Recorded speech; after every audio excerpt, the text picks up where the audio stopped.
All right. So important announcement. Good afternoon, everyone. Important. आपको रास्ते में मिल जाएंगे तो उनका लेते हुए चले जाइएगा.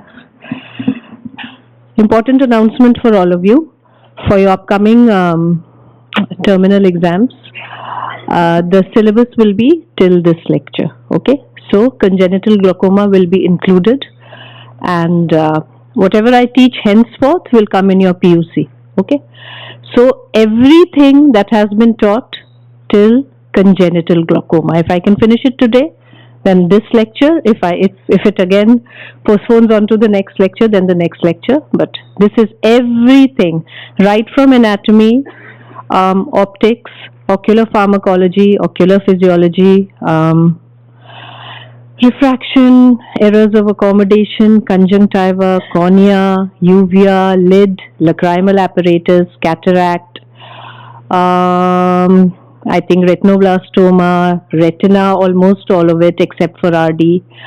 And maybe I'm missing out a few, but you know what has been taught to you. Okay, so hopefully. So yeah, some issue with that. You know what has been taught now. So whoever has come and taught till now, squint, cornea, all these things. Whoever has taught what is included, have a very detailed understanding of ophthalmology that will help you in attempting your question paper. There will be 2 sections. Each section will have 10 marks of multiple choice. Multiple choice will be on the pattern of the next exam. So it will be probably a clinical based scenario and you will have to answer that. Everything has been taught to you. If you study well, you will be able to answer. If not, you will definitely not be able to answer. Then you have to attempt 2 long questions of 10 marks each, and NMC has we were told clearly when we were students that a doctor cannot have choices in the question paper. You are supposed to know everything. If a patient comes, you can't say कि ये तो मैंने syllabus में पढ़ा नहीं तुम्हारी वाली बीमारी. A doctor is supposed to. We were never given choice, but somehow NMC has changed that pattern. So you will have 3 long questions and you're supposed to attempt 2 in section A. And out of short notes, there will be 5 short notes and you're supposed to attempt 4, right? So that is section A, and same will be section B. Your multiple choice question sheets will be separate.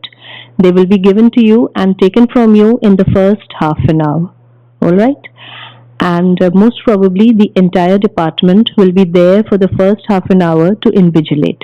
The entire department means your HOD, it means your professors, it means everyone. So prepare accordingly. You have ample time to read up. You know what is important. If you ask your seniors, Cheshtha and Gaurav and these people from senior batches who are Arunima and all who were very good, they will tell you these are standard questions. Okay, Ophthal has very standard questions for UG level. You will have that. For multiple choice, of course, you're supposed to know. I mean, if you don't know, you'll not be able to answer. So if you're dreaming of Googling or anything, dream on, right?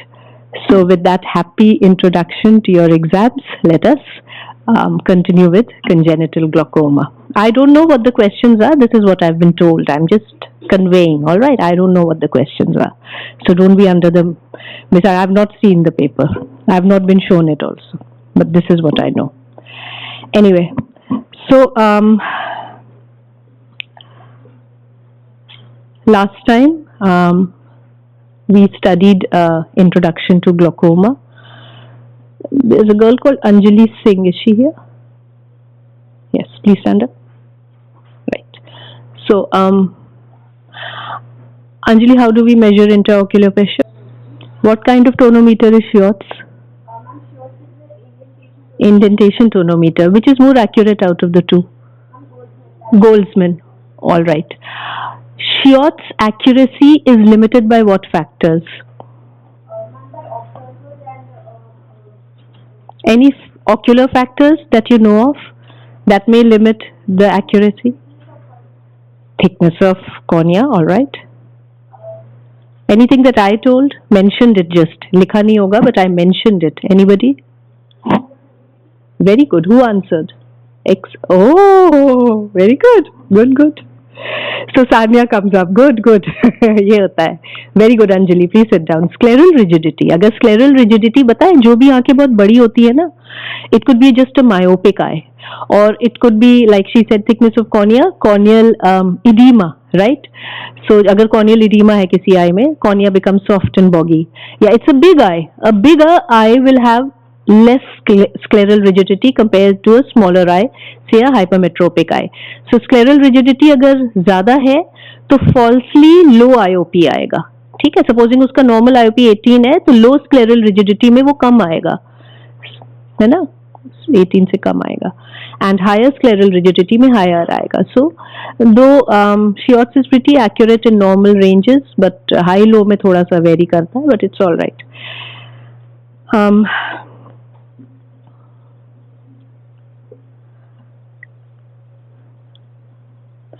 So I told you about the names of the tonometers, all right, and I also showed you a few photographs and I explained gonioscopy.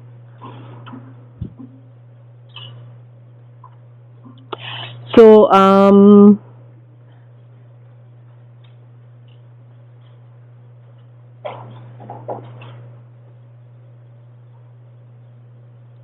bring your phone.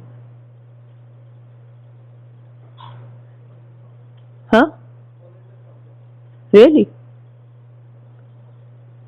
All right. So, what is gonioscopy?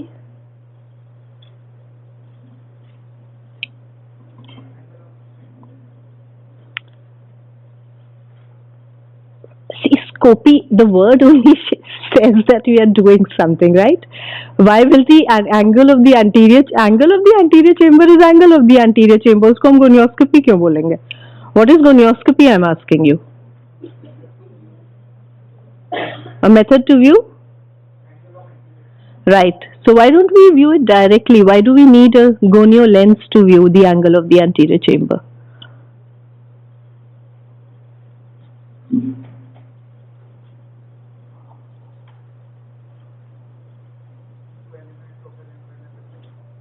What is total internal reflection?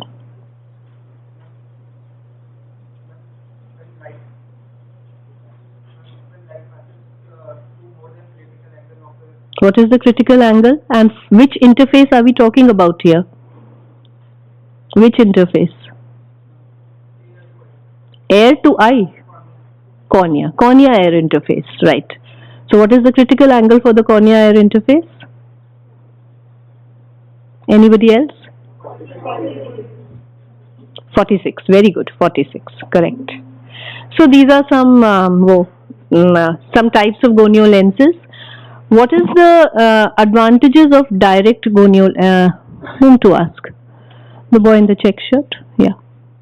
So can you name some direct gonio lenses?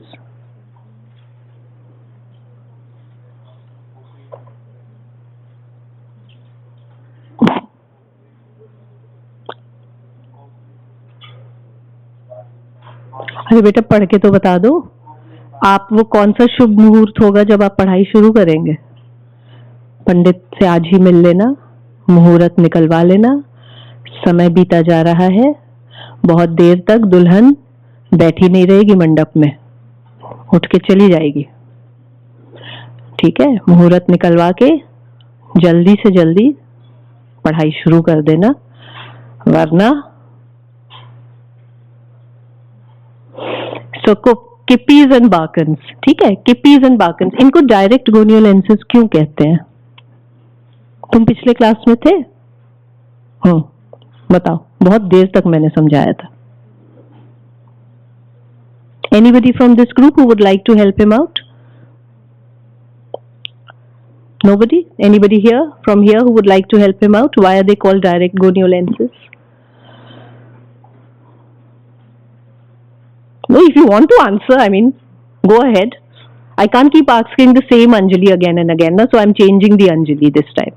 Answer. Exactly, we can just put it and we can directly see. We don't need to see through the slit lamp. And second reason?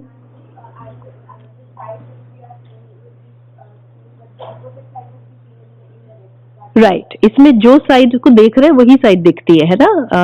और indirect में जिस mirror में देख रहे हैं इस mirror में अगर देखेंगे तो नीचे वाली दिखेगी इस लेंस में अगर देखेंगे, ठीक है। So that is very good. So sit down. Can anyone from that group tell me the advantages of direct gonio lenses?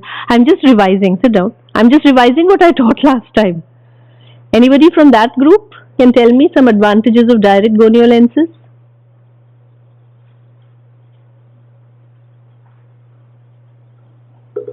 Right. So I also told you normal angle structure, so I'll be revising when I teach. This is a normal fundus. This is a normal cup disc ratio. Can anyone tell me, or everyone can tell me, what is a normal cup disc ratio? 0.2 to 0.3 is to 1. Is to 1. 1 is the entire disc. And उसके बीच में उसका ratio of the cup कितना है, ठीक है? Right. So you can see this is 0.5 is to 1 almost, so there is cupping, which you will see in glaucoma anyway. Okay.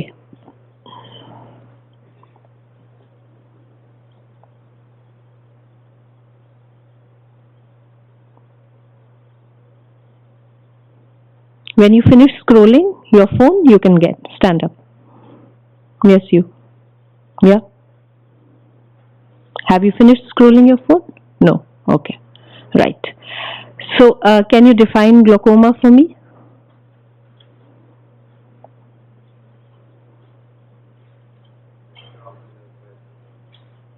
I told you in the last class कि जब इतना पढ़ाने के बाद मैं तुम लोग से पूछती डिफाइन ग्लोकोमा तो तुम लोग बोलते हो जब इंट्राओक्यूलर प्रेशर बढ़ जाता है। बेटा इट इज रिटन हियर, इसको समझो और बोलो। इतना तो लो आईक्यू तुम में से किसी का नहीं है, मुझे भी मालूम है कि सामने लिखा है वो तो सही सही बोल दो। मैंने पिछले क्लास में पर्टिकुलरली बोला था कि मत बोलना इंट्राओक्यूलर प्रेशर बढ़ जाता है, तो इसी स्लाइड में लिखा है कि नॉर्मल इंट्राओक्यूलर प्रेशर में भी ग्लोकोमा हो जाता है। तब तो ऐसी मतलब वाहियात बात मत बोलो प्लीज। क्या है, व्हाट इज ग्लोकोमा? अगर मैंने बोला था पूरा डेफिनेशन नहीं याद रहे तो तुम लोग 2 वर्ड्स बोल देना। क्या थे वो 2 वर्ड्स? ऑप्टिक न्यूरोपैथी, ठीक है। You keep standing, you were not paying attention, ठीक है। Are you all right? Are you feeling well enough? You looking very unwell, ठीक है। Whatever be the reason, so take care of your health, ठीक है। Meet your mentor if required. You're not looking normal to me, okay? You're not looking normal. There is some issue with you, so you keep standing for some time. Are you all right? Are you okay with standing? I'll make you sit after 5 minutes when you wake up, okay? All right. Right. So, glaucoma is an optic neuropathy resulting in typical optic disc cupping. Optic disc का cup क्यों? Because basically जो orange वाला part था ना cup के अलावा वो न्यूरोरेटिनल rim होता है, वहां से ऑप्टिक नर्व फाइबर्स जाते हैं। ऑप्टिक न्यूरोपैथी में ऑप्टिक नर्व फाइबर्स की डेथ होगी तो ऑब्वियसली कप वाला एरिया बड़ा होगा क्योंकि न्यूरोरेटिनल रिम पतला होता जाएगा, okay. And specific patterns of irreversible visual field defects. If you compare cataract and glaucoma, cataract is extremely reversible, है ना, in almost all cases. Cataract is not even a disease, it's an aging process, it is reversible, you can get a surgery and get very good vision, fantastic vision. In fact, जो लोग पूरी जिंदगी चश्मा लगाते थे उनका ऐसा oil पार आएगा कि फिर they are like चश्मा free finally in their lives, है ना. So it's so good. But glaucoma on the other hand is a much more serious बीमारी. If you do not impress upon your patient the seriousness of the disease, many times they just take it like खांसी जुकाम है, 2 दिन दवा खाओ ठीक हो जाना चाहिए. So many patients, because especially I see that a lot because I've always worked in medical colleges and we deal with the absolute grassroots level of patients, the poorest of the poor, right? And so क्या होता है कि doctor ने जो लिख दिया anti glaucoma drug उसको बताया नहीं कि तुमको जिंदगी भर डालना है, तो पेशेंट ने एक बार डाला, उसके बाद उसको लगा इससे तो अच्छा है कि हम एक कट्टा आटे का खरीद ले. He has to make that choice. So he was not told by the doctor कि नहीं आप रोटी मत खाइए या कम खा लीजिए, बट दवा तो डालना है नहीं तो आपकी नजर चली जाएगी. So I'm just trying to impress upon you people that glaucoma anyway is a serious illness. All right, sit down. And इसमें जो विजुअल फील्ड डिफेक्ट्स होते हैं वो इतने टिपिकल होते हैं, मैं जब आप लोग को पढ़ाऊंगी तो आप लोग को भी फिर पता चल जाएगा कि अगर हमने पेरीमेट्री जो इन्वेस्टिगेशन है जिससे कि हम विजुअल फील्ड इफेक्ट को एकदम एक्यूरेटली देख सकते हैं। अगर हमने पेरीमेट्री कराई और हमें ऐसे टिपिकल डिफेक्ट्स मिल रहे हैं तो ये ग्लोकोमा है, ठीक है। एंड इट मे और may not be, it may or may not be associated with raised intraocular pressure for the boy who was just standing. Okay, I'm telling you beta, it may or may not be. Why? Because कुछ लोग में intraocular pressure 21 के ऊपर रहेगा, but they neither have optic disc cupping nor any typical visual field changes. उनको glaucoma नहीं होता है। They are called ocular hypertensives. हाँ, हमको शक होता है कि शायद इस इंसान को हो जाए तो हम उसको रेगुलर फॉलो अप पे रखते हैं। There is another subgroup जिनका अगर आप प्रेशर मेजर करेंगे तो नॉर्मल है। If you see the disc cupping मिलेगी, अगर आपने पेरीमेट्री कराया तो आपको टिपिकल विजुअल फील्ड चेंजेस मिलेंगे। सो दीज आर, इनकी आंख में हम मानते हैं कि इनकी जो ऑप्टिक नर्व है वो नॉर्मल प्रेशर भी झेल नहीं पा रही है, ठीक है। So that is that. So yeah, so now let us start this again. Classification: congenital or developmental glaucoma. Remember, congenital glaucoma is any glaucoma that you are born with. Developmental glaucoma could be infantile and juvenile. Infantile would be up till 3 years and juvenile would be 3 to 35 years. ठीक है, all this. Otherwise, glaucoma is a disease of old age. Remember, मेरे पास कई बार students आ जाते हैं glaucoma पढ़ने के बाद कि मैम मुझे आंख में बहुत दर्द हो रहा है, मुझे दर्द हो रहा है, और उनका कुछ एक बार उनका IOP 22 आ गया है, उसके बाद दे आर कन्विंस्ड कि हमको तो ग्लोकोमा है, ग्लोकोमा है। रिमेंबर, इतना यंग एज में हो, आई एम नॉट सेइंग नहीं हो सकता है। Day before, yes, in fact yesterday was my OPD. Yesterday I saw a patient. She was only 24 years old. She was looking older. I think उसकी as सही नहीं बता रही थी वो, मतलब she was from a village. So she must have been around 29 years old. Her vision in one eye was finger count 2 meters and vision in the other eye was 660. This was 660, better, and this was only finger count 2 meters. And when we measured her IOP was 40 and 45. And when we saw her cup was almost 0.9. मतलब न्यूरोरेटिनल rim बची नहीं थी, 0.9। अगर 0.9 के बाद तो full optic atrophy है ना, so it was almost 0.9 cup, almost a total cup. There was no neuroretinal rim visible, almost total cupping. And I did a gonioscopy. And I could only see the Schwalbe's line. What grade of angle closure was that? Who said 1 first? Anjali said it. Good, very good. I discovered Anjali by chance. God sent her to me. मैं अपने वाले बच्चों का viva ले चुकी थी, फिर एक बच्चा दौड़ता भागता आया, बारिश में भीगा भागा, एक लड़की भीगी भागी सी, तो फिर मैं डॉक्टर चेतन के पास बैठी थी, वो वहां घुसी, उसको वाइवा देना था। मैंने कहा चलिए डॉक्टर चेतन आप कुछ कर रहे हैं, मैं ही ले लेती हूँ। उसके बाद इसने ऐसा वाइवा दिया, मेरे पास कुछ नहीं बचा पूछने का। मैंने कहा अब तुम जाओ। नहीं नहीं मैम आप और पूछिए। This is what she said to me, आप और पूछिए। So there are students like this in your batch. मुझे और पूछना पड़ा। Then I give you very fantastic marks. या सो एनीवे, सो अगर सिर्फ शॉल्बेज लाइन दिख रही है, मैंने लास्ट क्लास में पढ़ाया था, इट विल बी ग्रेड 1। मैं फिर से रिवाइज करवा दूंगी, डोंट वरी अबाउट दैट। वो आपका ग्रेडिंग एग्जाम में भी नहीं आएगा, तो चिंता मत करिए, ठीक है। So congenital glaucoma can be primary, मतलब कि आंख की बनावट में कोई कमी है, ठीक है, आंख की बनावट में कोई कमी है। और इट कुड बी सेकेंडरी, मतलब कोई और ऑक्यूलर या सिस्टमिक डिसऑर्डर्स हैं, ठीक है। तो एक तो ये कंजेनिटल हो गया। उसमें congenital, the child is born with glaucoma. Developmental मतलब उसको पैदा होने के 3 साल के अंदर डेवलप हो गया, विच इज इन्फेंटाइल, या 3 साल के बाद हुआ, which is juvenile, right. Acquired में भी प्राइमरी और सेकेंडरी होता है। प्राइमरी हम लोग पढ़ेंगे, इनफैक्ट सारे ही पढ़ेंगे, प्राइमरी सेकेंडरी सब पढ़ेंगे हम लोग। So glaucoma काफी आराम से। Now last time I was saying ophthalmos. Ophthalmos means ox eyes. We should not use terms which can be taken as derogatory because it is somebody's child, right? So it is a congenital or infantile glaucoma due to simple outflow obstruction due to failure of development of tissue in the angle of the anterior chamber.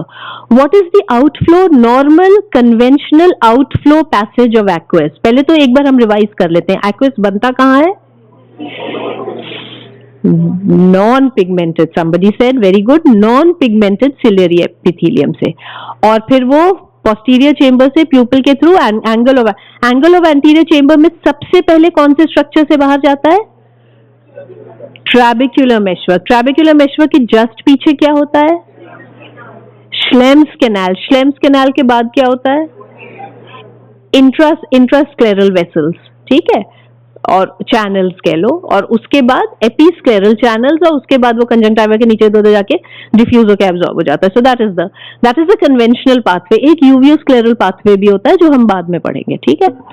सो यहाँ पे है कि ये जो tissue, ये जो structures हैं, ये ट्रैबेक्युलर मेशवर्क, ये श्लेम्स कैनाल, यही ठीक से नहीं बना है। मतलब there is some genesis is formation, there is some dysgenesis, okay, there is some dysgenesis. Is that clear? ठीक है, dysgenesis, all right. So primary cause किसी और चीज पे डिपेंडेंट नहीं है, कॉज इज ग्लोकोमा का कॉज, बस वही कॉज ही है। So it could be mal development of trabecular meshwork, which is trabeculodysgenesis. It is seen as a translucent amorphous material over the trabecular meshwork. Or there could be presence of a cellular membrane called Barkan's membrane at the angle. हम Barkan's membrane देख सकते हैं? देख सकते हैं? Very good. Gonioscopy से who answered? Raise your hand. Very good. What's your name? Pulkit, excellent. Gonioscopy से। बच्चे में कौन सा गोनियोस्कोप यूज करेंगे? Gonio lens.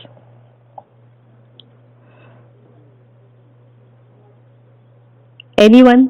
बच्चों में कौन सा यूज करेंगे? बार्कन्स यूज करेंगे? क्यों? हाँ, डायरेक्ट यूज करेंगे ना। बच्चा छोटा सा इन्फेंट को हम स्लिट लैम्प पे बिठाएंगे कैसे भाई? स्लिट लैम्प देखा है कभी? स्लिट लैम्प पे पेशेंट बैठ के अपना सर ऐसे रखता है, माथा ऐसे छुलाता है, हम बोलते हैं सामने देखिए, और बच्चा जितना मुंह ही इतना छोटा होगा उसका फिट भी नहीं आएगा उसमें, ठीक है ना। तो हम डायरेक्ट से देखेंगे, correct. whoever I could hear some murmuring here, direct, that's very good. और it could be some abnormal cleavage of the angle, angle बनी नहीं है ठीक से। सेकेंडरी, मैंने आप लोग को बोला था, एक दो एग्जांपल्स लर्न कर लीजिए। एनाइरेडिया। एनाइरेडिया मींस आइरिस का फॉर्मेशन नहीं हुआ है, ठीक है, मतलब ये जो मीजोडर्मल जो स्ट्रक्चर्स हैं, ठीक है, आइरिस का नहीं हुआ है। स्टर्ज वेबर सिंड्रोम, इसमें हिमैंजियोमा विथ कंजेनिटल ग्लोकोमा होता है, Sturge Weber syndrome. Rubella syndrome, mesodermal dysgenesis is easy to remember, Rieger's and Peters anomaly. At least दो नाम को ही लर्न कर लेना, okay. Now symptoms. So I remember last time I had left the class here, I had asked a girl what would the child complain of, and she said photophobia, blepharospasm and watering. So why is that answer wrong? Child के हाँ है ना, एक साल से छोटा बच्चा हिंदी में भी नहीं बता पाएगा कि नहीं हमारी आंख से पानी आता है, और अगर बोल देगा तो मैं तो डर जाऊंगी, बाप रे भूत। so, कौन बताएगा आपको ये? भाई फोटोफोबिया क्या होता है? ये बीच ही वाला सेक्शन बोल रहा है, ये इतना शांत क्यों है? आप लोग का एग्जाम नहीं है क्या भाई? What is photophobia? What is the difference between photophobia and glare?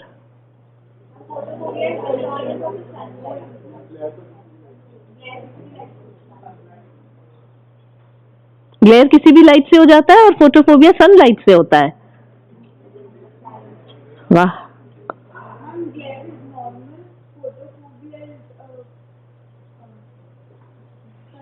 What's your name? Okay, so glare is normal, मतलब हम सब लोग को नॉर्मली होना चाहिए ग्लेयर। हाँ, glare is like when you go out in the sunlight, harsh sunlight, you can't see at the sun. All right.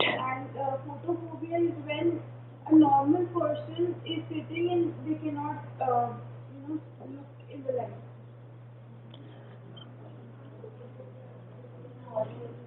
Okay, I know what you're trying to say. ठीक है, you're not just saying it properly, because तुमने कहा glare is normal and photophobia is when a normal person cannot so. But I got what you were trying to say. Anybody else can articulate it better? What is the difference between glare and? ये सब बहुत common question है, आपसे viva में पूछा जाएगा. I'm surprised you people don't know. The girl who came late, Simran. Okay, Simran, बताओ. मत बताना, चलो. I'm saying बताओ, she's saying no. मत बताओ भाई,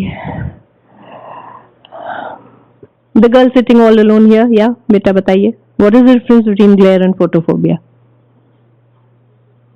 Stand up at least when a teacher is talking to you. Think. At least Anushka was trying. Anushka?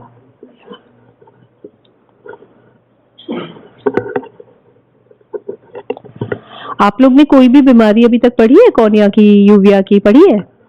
उसमें symptom glare रहता है कि फोटोफोबिया रहता है? फोटोफोबिया रहता है। तो आप लोग जब लगातार फोटोफोबिया पढ़े जा रहे हैं, तो आपने समझने का या चेष्टा नहीं की कि हम सोचे तो कि ये क्या हो क्या रहा है पेशेंट को? कौन बोल रहा था भाई? मुझे दिख नहीं रहा है। हाँ अंजलि, हाँ बोलो बेटा। Where is the other Anjali today? She's absent. Is she absent?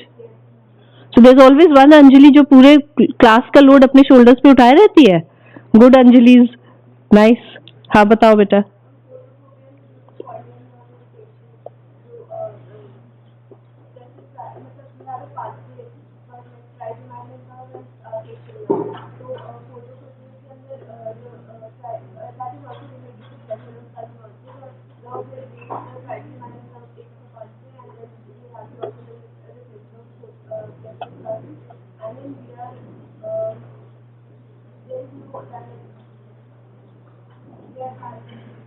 Okay, anyway, I'll accept your answer. Sit down. So photophobia means patient is intolerant to ambient light. उसकी आंख में कोई बीमारी होगी, वो नॉर्मल लाइट जिसमें हम सब आंख खोल के बैठे, वो ऐसी लाइट में भी आंख नहीं खोलेगा, ऐसे रहेगा, पेशेंट नहीं खोलेगा. And glare is intolerance to bright light. ठीक है, to some extent this girl was right कि we are all intolerant to bright light to some extent. हाँ, there are certain cataracts जिसमें glare बहुत फील होता है, मैंने बताया 1000 बार. कौन सा? I can hear somebody murmuring the correct answer. बोलो. Posterior subcapsular, correct है ना? Adil, right. Why Adil, your entire gang is with you sitting here? Where's the other boy? He's also absent. With you sitting here, your entire gang is looking so sleepy. At least raise up the energy of the group. So, difference is कि photophobia में ambient light भी नहीं झेली जाएगी और glare में bright light नहीं. Glare is seen in posterior subcapsular cataract. I had also told the reason. I can't revise it 1 million times, but anyway. Blepharospasm, photophobia patient को feel हो रहा है, blepharospasm उसका result है. जब फोटोफोबिया होगा तो वो आंख को ऐसे कर लेगा. This is blepharo. Blepharo term, blepharitis, blepharo term is for lids, which reminds me आपके लिड्स में ब्लेफराइटिस पढ़ लीजिएगा, 5 तरह के आप लोग. ठीक है, so blepharitis and spasm. Blepharo means lid और स्पैज्म मीन्स लिड का स्पैज्म, ऐसे रहेगा पेशेंट. ठीक है, एंड वाटरिंग, पेशेंट की आंख से लगातार पानी आएगा. So this is the typical triad of symptoms. Signs buphthalmos के बहुत ज्यादा है. अगर आपको शॉर्ट नोट आए कंजेनिटल कैटरैक्ट में, सारे साइंस जो पढ़ाए जा रहे हैं, दे विल बी एक्सपेक्टेड कि आप एक एक लाइन या आप रट के सारे साइंस बोले. eyeball becomes enlarged if IOP is elevated before the age of 3 years. I have told many times in my talk कि चाहे कोई भी चीज हो, चाहे आप कोई नई लैंग्वेज सिखा रहे हो, आप कोई नई स्किल सिखा रहे हो जैसे साइकिल चलाना, या आप कुछ आप एक आंख को बंदी कर दे रहे हैं कि वो देखना भूल जाए, या आप IOP एक आंख का एलिवेट कर दे रहे हैं, कोई भी चीज कर रहे हैं, the body when it is young is very plastic, it adjusts. Body बहुत प्लास्टिक है ना, इसीलिए you try learning a language in old age, you require such a high level of motivation. और बच्चे कैसे ऐसे बोल के सीख जाते हैं, and they learn it like a native. मतलब बच्चे इतनी अच्छे से लैंग्वेज सीखते हैं. So because तो वैसे ही before the age of 3 years का मतलब है कि अगर उस यंग एज में अगर IOP बढ़ता है तो आई, अभी स्क्लेरा वगैरह इतना प्लास्टिक है कि पूरा एनलार्ज हो जाती है. The entire I becomes big because of that high IOP. 3 years के बाद स्क्लेरल रिजिडिटी वगैरह ज्यादा हो जाती है, तो सिर्फ प्रेशर बढ़ता जाएगा. अभी क्या होगा ना कि जैसे ही प्रेशर बढ़ रहा है तो आई एनलार्ज हो जाएगी। तो प्रेशर उतना ज्यादा हम जितना एक्सपेक्ट करते हैं कि बाप रे पूरा ट्रेबिकुलर मेशवर्की ब्लॉक्ड है, कितना हाई प्रेशर होना चाहिए, हमको ऑप्थेल्मस में कभी उतना हाई प्रेशर नहीं मिलता है। Why? Because the eyeball enlarges and sort of accommodates for that high pressure. ठीक है। Sclera appears bluish.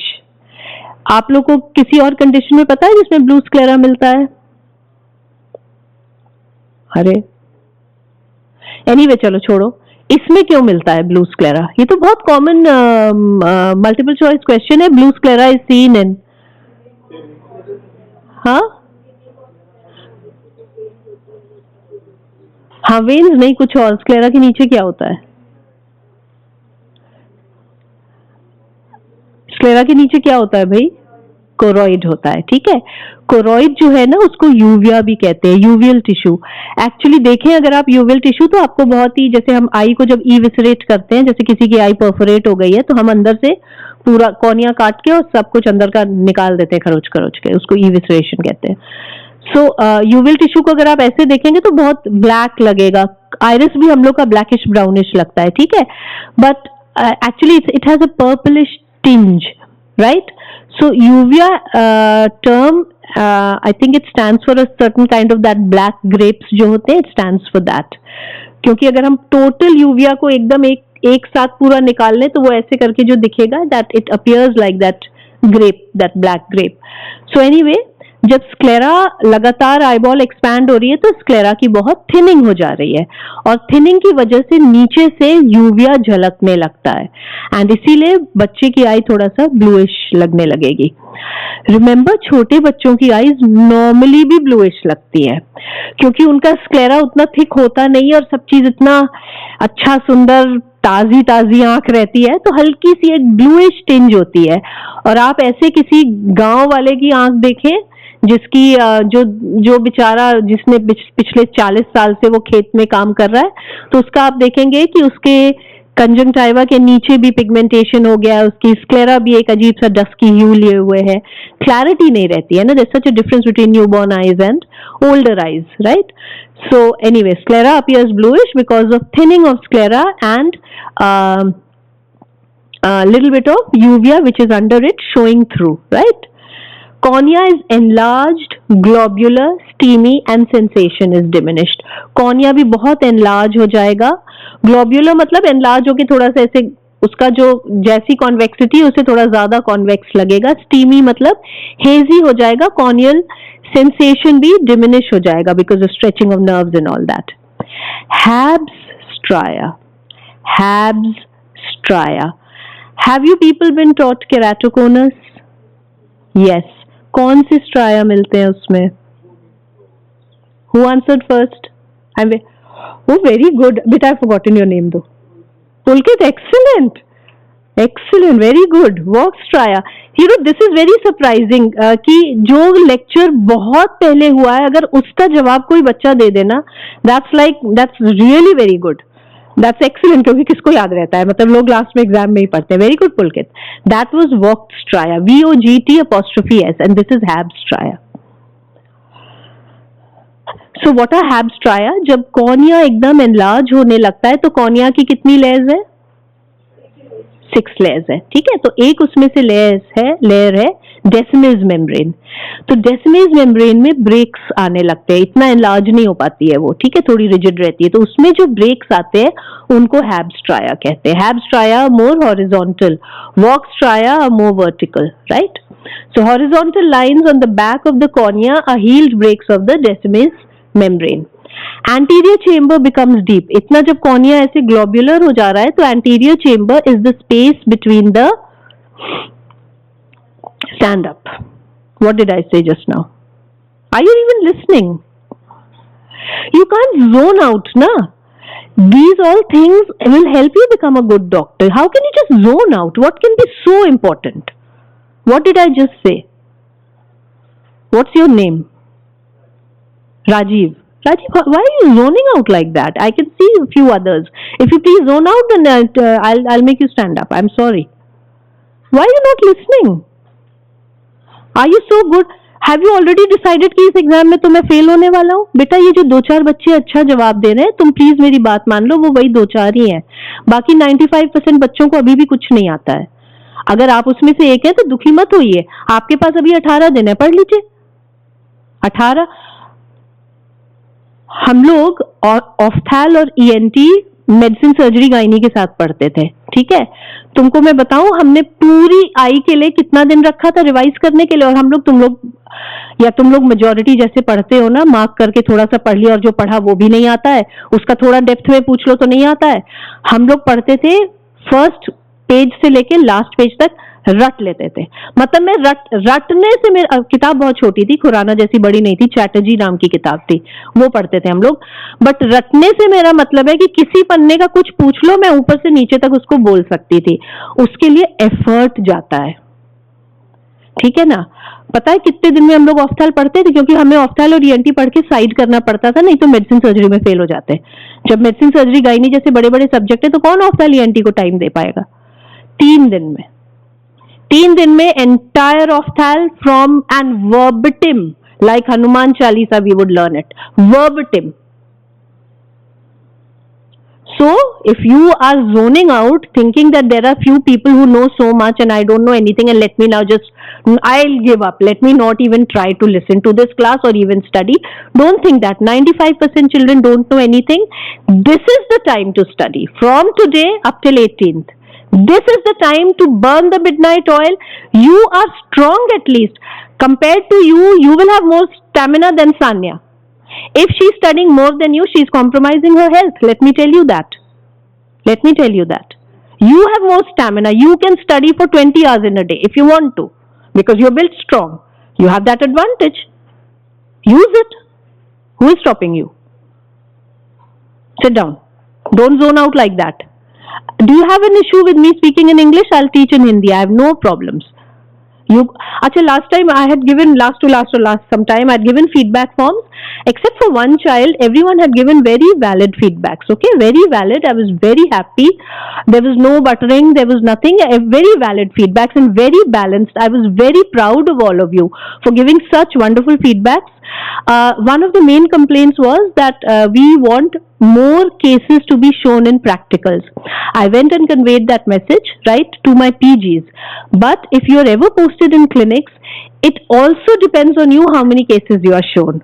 Go and ask your PGs, your residents किस केस हमेशा सुबह प्री ऑप्स बैठे रहते हैं। टॉर्च लाइट से ही देख लो, सारे कैटरैक्ट के रहते हैं, ठीक है ना। तो जरूर जाकर के और अपने देख लिया करो cases. So that was the only sort of complaint that students had, right? Except for one student who had written rubbish. I don't even remember what that person wrote, but all the others had written very good feedback. I mean very valid points. So ये मुझे आज याद आया है। उस student ने लिखा था what do you like about ophthal, तो उसने कुछ लिखा था, what do you don't like उसने सेम चीज लिखी थी। सो दैट मेंट कि they were just playing around. So I mean like you should utilize these, I mean say what you don't like ना, सो हमें भी तो पता चले, ऐसे तो हमें पता नहीं चलता है। तुमने लिखा था क्या? तुम बड़ा ज्यादा खुश लग रहे हो। देखो मैंने जो लिखा था मैम वही बोल रही है।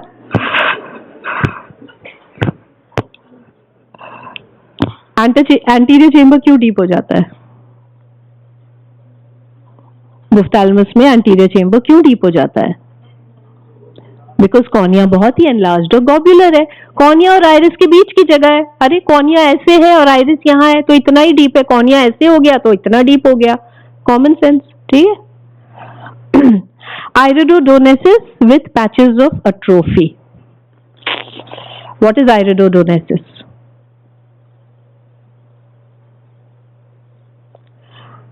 एफेकिया पढ़ा दिया गया है ना आप लोग को। What is iridodonesis? बहुत बुरा हाल है आप लोग का भैया, पढ़ लीजिएगा। ये सब बहुत ही कॉमन क्वेश्चंस है। आप लोग अगर रेगुलर रहे तो हम आइरिडोडोनेसिस आपको डेमोन्स्ट्रेट करके पेशेंट पे दिखाएंगे, बट ऐसे जब पता ही नहीं है तो क्या डेमोन्स्ट्रेट करेंगे? क्या होता है भाई? और किस और कंडीशन में मिलता है इसके अलावा? ट्रेम्युलसनेस ऑफ आइरिस, किसने बताया? Very good Sanya, very good. किस कंडीशन में मिलता है? माय गॉड, कितना डिविएंट आंसर निकाला है, लेकिन करेक्ट है आंसर। आप लोग से यूजी लेवल पे हम ये नहीं एक्सपेक्ट करते हैं, sclerotic type of hyper mature, एकदम डिविएंट, इसे कहां से सोच के निकाल, बट आंसर तुम्हारा करेक्ट है। बट मैं तो इजी वाला आंसर एक्सपेक्ट कर रही थी। ये तो मैंने आज तक नहीं सुना है, 20 साल मैंने पढ़ाया आयरिडोडोनेसिस में, किसी ने आज तक मुझे नहीं बोला स्क्लेरो। हो सकता है खुराना जी अब लिखने लगे हो तो। Very good Sania, excellent. बताओ भाई कहाँ मिलता है, कॉमन आंसर कौन सा है? आइरिस का ट्रेम्युलसनेस ये कह रही है, आइरिस नॉर्मली लेंस पे ऐसे रेस्ट करता है, मैंने दिखाया था ना ट्रांसवर्स, है ना? तो इसका कहना है कि स्क्लेरोटिक टाइप ऑफ हाइपरमेच्योर कैटरैक्ट, एकदम पतला सा लेंस हो जाता है। अब आइरिस का सपोर्ट चला गया, पेशेंट आंख हिलाता है तो आइरिस ऐसे ऐसे, आइरिस तो एकदम पर्दे जैसा है ना, ऐसे ऐसे हिलता हुआ दिखता है, पूरा आइरिस ऐसे ऐसे आंख हिलाता। और किस कंडीशन में आइरिस का सपोर्ट गायब हो जाएगा? Aphakia, correct, aphakia, absence of lens in the eye. एकदम आप लोग को दिखेगा टॉर्च लाइट नेकेड आई में, ऐसे ही दिखेगा, ऐसे पेशेंट ऐसे ऐसे आंख हिलाएगा, उसका आइरिस ऐसे ऐसे कांपता रहेगा, ठीक है, एफेकिक्स में, करेक्ट। इसमें भी मिलता है, इसमें क्यों मिलता है? Because of high pressure. एक तो आइरिस में आयरिडोडोनेसिस तो होता ही है, वो मैं बता रही हूँ क्यों होता है, आइरिस अट्रोफिक पैचेस भी होने लगते हैं, ठीक है, और लेंस जो है वो फ्लैटेंड हो जाता है, लेंस एकदम फ्लैट होके थोड़ा सा पीछे भी शिफ्ट हो जाता है, all because of pressure changes, है ना? सो लेंस अगर फ्लैट हो जाएगा, अगेन आइरिस का सपोर्ट उसके ऊपर जो है वो कम हो जाएगा, सो आइरिस ऐसे ऐसे ट्रेम्बल करेगा, correct. So this is a photograph showing a child. See normal diameter of cornea in children under 1 year of age should be less than 10 or 11 millimeters, ठीक है, adult 10, in fact less than 10, और adult का diameter around 12 होता है, so इसका diameter definitely काफी बड़ा है, आपको देख के ही लग रहा है कितनी बड़ी बड़ी कॉर्निया है, ठीक है। यहाँ पे हम बच्चे का कॉर्निया मेजर कर रहे हैं, इस इंस्ट्रूमेंट को क्या कहते हैं जो हमने कॉर्निया पे लगाया है? कैलिपर्स, वेरी गुड, इनको कैलिपर्स कहते हैं, ठीक है। और नीचे जो फोर्सेप्स है उससे बेसिकली बच्चे की शायद आंख ऐसे जा रही होगी, तो पकड़ के डेफिनेटली ये लोग खींच के सीधा कर रहे हैं कि मेजर कर पाए। कुछ और ऑब्वियस है इस फोटोग्राफ में, बिसाइड द फैक्ट कि उसकी कॉर्निया मेजर की जा रही है?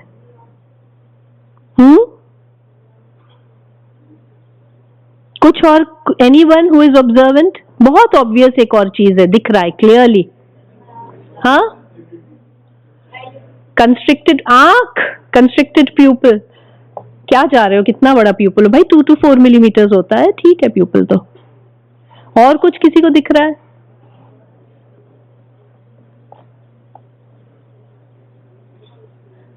क्या क्या दिख रहा है इस फोटो में? बेटा तुम फोटो तो देख लो। Again this girl is zoned out. क्या सोच रही हो बेटा? सोते नहीं हो क्या तुम लोग रात में? से बैठे हुए ऐसे ऐसे, पता नहीं कब क्लास खत्म होगा, इतना बढ़ा रही है हम लोग को, ऐसे पता नहीं क्या। खड़े हो जाइए, आप खड़े रहिए, सिर्फ लड़कों को क्यों खड़ा कर रहे हैं? आप भी खड़े होइए, आप ही से कह रहे हैं। कहाँ देख रहे हैं आप भाई? आपको क्या दिख रहा है इस फोटो में कैलिपर्स और फोर्सेप्स के अलावा? और कुछ दिख रहा है? या तुम लोग एक क्लास में तो अच्छे से, क्या मेरा एक क्लास में तो तुम लोग अच्छे से बिहेव करो कि मेरा बिना डांटने वाला एक लेक्चर रिकॉर्ड हो जाए, कि मैं किसी को दिखा तो पाऊं। सब में डटवा लेते हो खुद को तुम लोग। क्या दिख रहा है बेटा? कुछ और दिख रहा है? गौरी तुम बताओ, खड़े हो, हंस रही हो बहुत। कुछ और दिख रहा है इस बच्चे का? नहीं, अरे सिर्फ आंख में क्यों देख रही हो बेटा? कहीं दर्द क्या है मुंह में? क्या दूध पी रहा है क्या? दूध भी पिला दो यार, मम्मी दूध पिला दो। क्या हो क्या रहा है? इंट्यूबेटेड है। क्यों इंट्यूबेटेड है? हर छोटे बच्चे को हम इंट्यूबेट कर देते हैं। क्लेफ्ट पैलेट है, इतना तो नहीं दिख रहा है बेटा। तीसरा नेत्र खोल लिया क्या आप लोगों ने? ये मेरा क्लास खत्म हो गया क्या? तो है, टाइम है। हाँ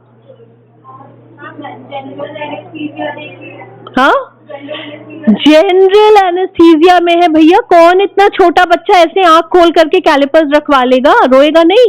रिमेम्बर जब छोटा, very good, at least you saw that it was इंट्यूबेटेड।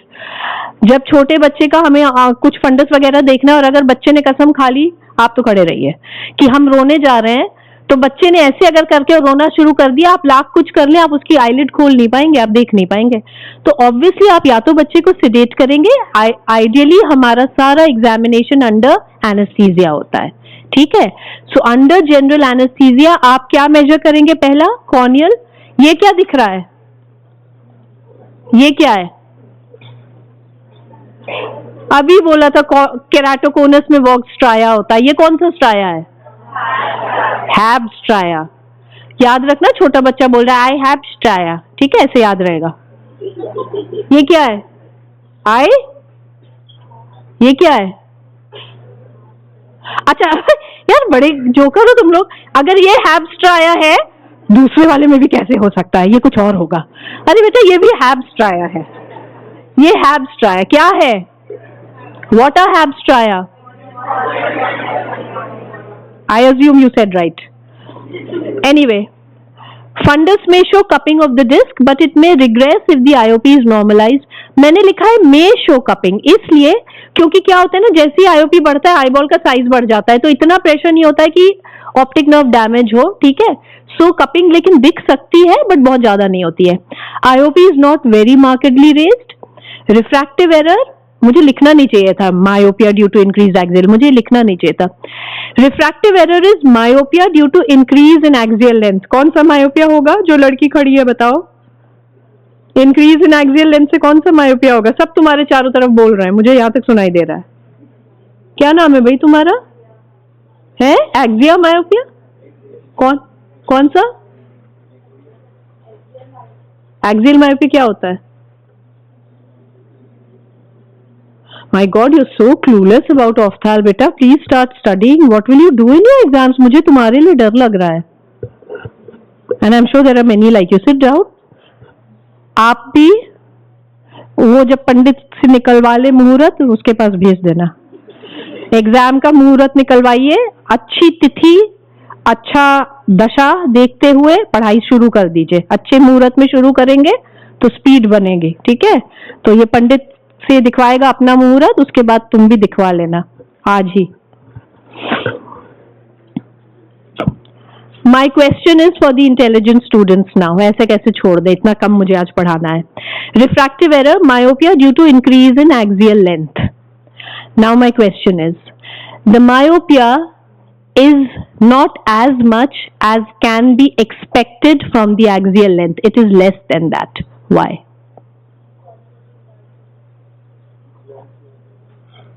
You are right.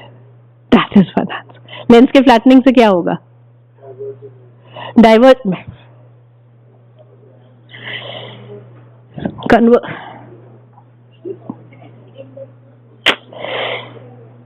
Manoj Kumar बना दिया तुम लोग ने मुझे आज पुरानी राहों से.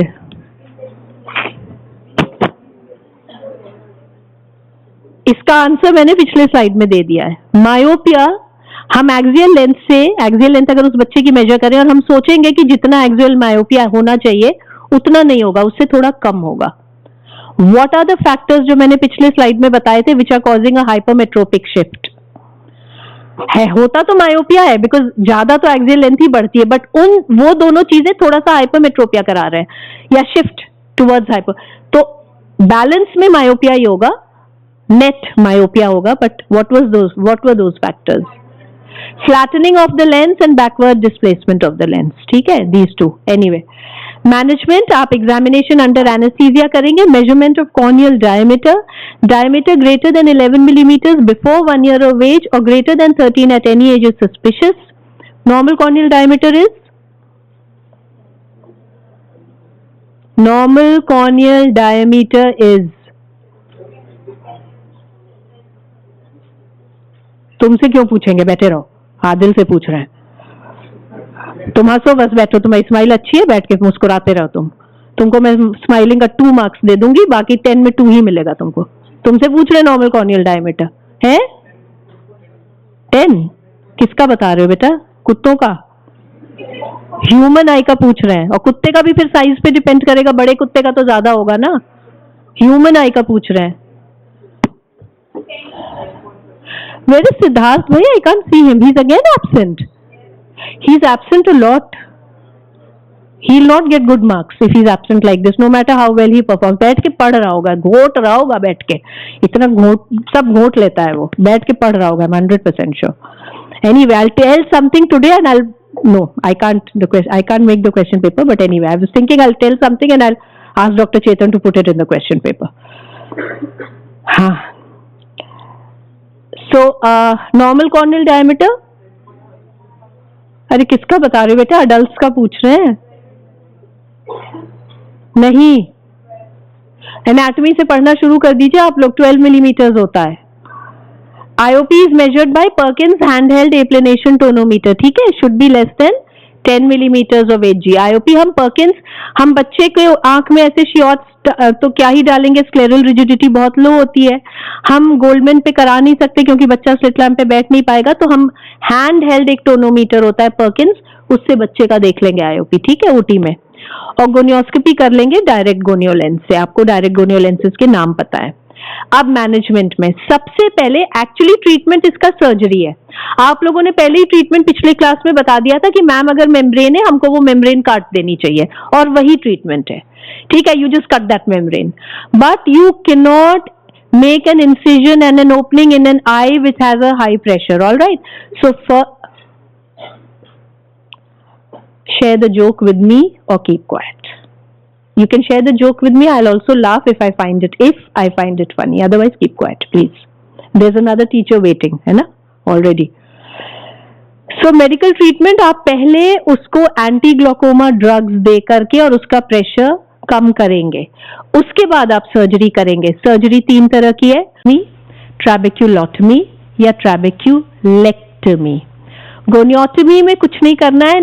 जो आप लोग ने सर्जरी बताई थी ना, वो गोनियोटमी होती है, which is an arcuate incision is made with a special knife halfway between iris and Schwalbe's line in the superficial layers of the trabecular meshwork. Basically एक साइड से नाइफ डाल के और दूसरी साइड स्वीप करके और ट्रैबेक्युलर मेशवर्क के ऊपर जो मेम्ब्रेन उसको काट दिया जाता है.